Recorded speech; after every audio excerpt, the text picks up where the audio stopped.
Now, one of the things, they say like all myths, this myth can be understood in many senses and applied to the human situation in many different contexts.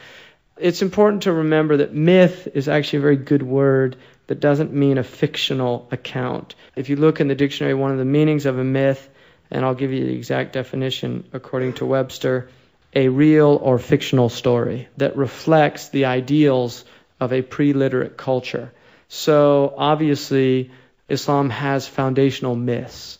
It's a perfectly acceptable word. Unfortunately, it gives the hint of being something that is not true. I mean, we tend to think of something mythological as a fable or a fabrication. That's not how they're using the word here. The point of a myth, in fact, the definition that an American critic of literature gave was that it is so true as to be unbelievable. One of the things about a myth is it's a universal story.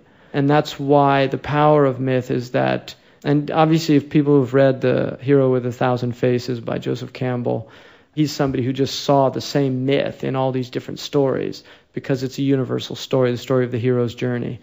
And certainly we believe as Muslims that it's a true story. We don't believe that it is a fictional account. But we also have to remove ideas of anthropomorphism and the idea this is language explaining something that happened in a realm that we have really no access to other than what is described for us in the Qur'an. So that's important to remember. And one of the things just about that Adam a.s. was given all the names is, again, one of the things about power is the power of language. Because if you can measure and if you can label, you have power. People in power label the powerless. So a freedom fighter will be called a terrorist by the people in power.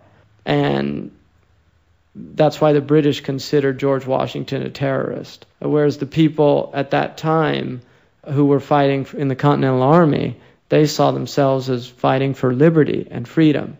So that's the nature of the power of naming, which doesn't mean that every person claiming to be a freedom fighter is not a terrorist. I mean, there's people out there, terrorists. Anytime you bring in civilians and indiscriminately kill people, you have an element of terrorism. And certainly there's state terrorism and there's individual terrorism. But the point being is the power to name or label. And that's something that the mass media obviously has. They can make people look like they're insane because they have this power, and it's the power to name them. They already determine the discourse when they put you on as the extreme left position. Now we're going to hear from the extreme left. So they've labeled you and they've already defined the discourse there. And this is the power of naming. So naming is a power, and that's why powerless people tend to be people without language. And that's one of the things like Paulo Freire, who wrote a lot of books like Pedagogy of the Oppressed, Pedagogy for Freedom. He's got a whole bunch of books on... He spent his life teaching Brazilian peasants how to read and write because he really felt that their powerlessness was based on not having language. One of the things that the Cherokee did in this country, the great Cherokee Sequoyah, who was the great Cherokee leader, he was actually half Scottish, but he developed an alphabet for his people because he said the power of the white people resides in their ability to write. He saw it as that their power was in language. So he felt that he could empower the Cherokee. And that was a really interesting experiment, and it almost succeeded had it not been for Andrew Jackson, who acted unconstitutionally in forcing the Cherokee, to the famous Trail of Tears and things like that. But language is something that if you don't have it, you're powerless. And that's why articulation and the ability to speak is so important.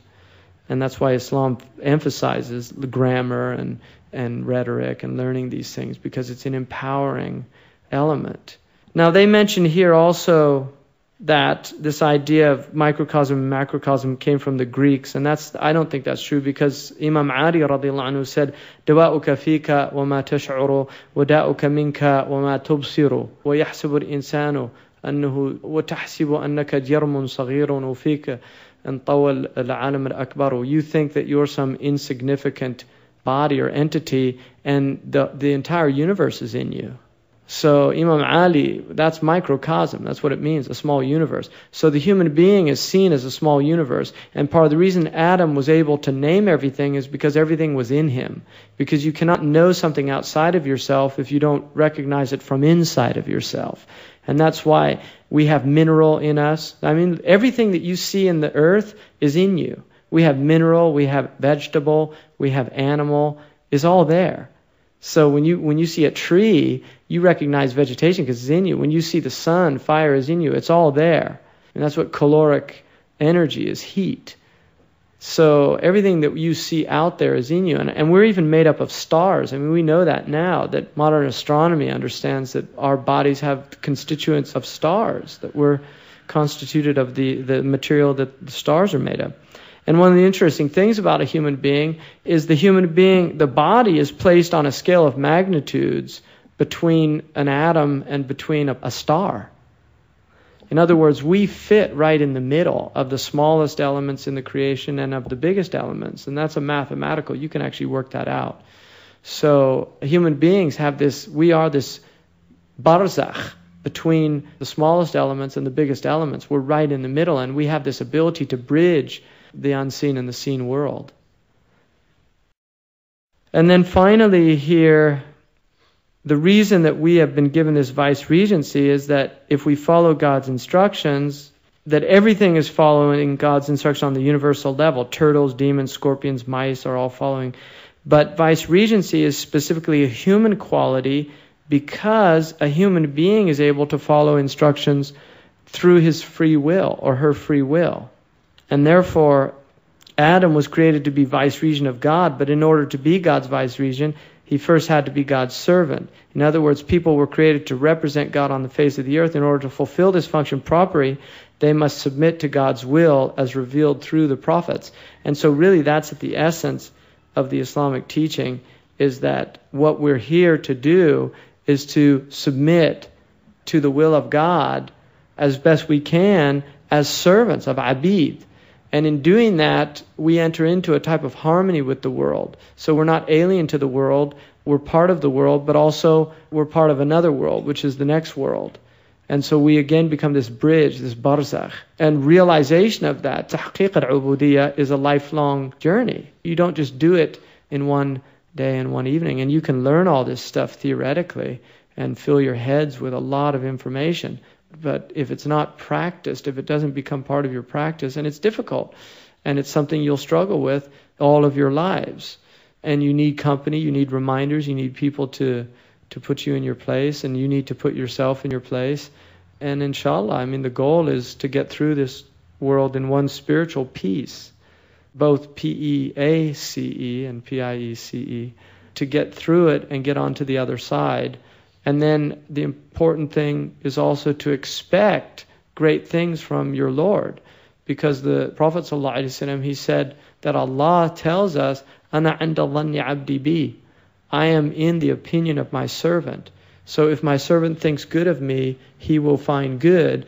And if he thinks bad of me, he will find bad. And that's why the hadith says, whoever wakes up in the morning, وَمَنْ وَجَدَ خَيْرًا فَلْيَحْمَدِ اللَّهِ, if you find good, say Alhamdulillah, praise be to God. وَمَنْ وَجَدَ غَيْرَ ذَلِكَ, other than that. He didn't say وَمَنْ وَجَدَ شَرًّا. وَمَنْ وَجَدَ غَيْرَ ذَلِكَ, because it's فَلَا يَلُومَنَّ إِلَّا نَفْسَهُ, let him only blame his own soul. Because you're still not seeing correctly what's going on in the world. You're not seeing that if you really believe in God, it's all good. It's not an exaggeration. It's all good if you really believe in Allah. And then it becomes that you need to conform to the divine and not make the divine conform to you. Because what the moderns want to do is make God conform to them. So we make God just as we are. And it's not going to work. You have to conform to the divine, how the divine wants you to be. And just finally, that anything that occurs in the world, and Shaykh Muhammad mentioned this last night, but it's important to remind people who weren't there, is that Ibn Abbas radiallahu anhu said that no calamity ever afflicted me except that I saw 3 blessings in it.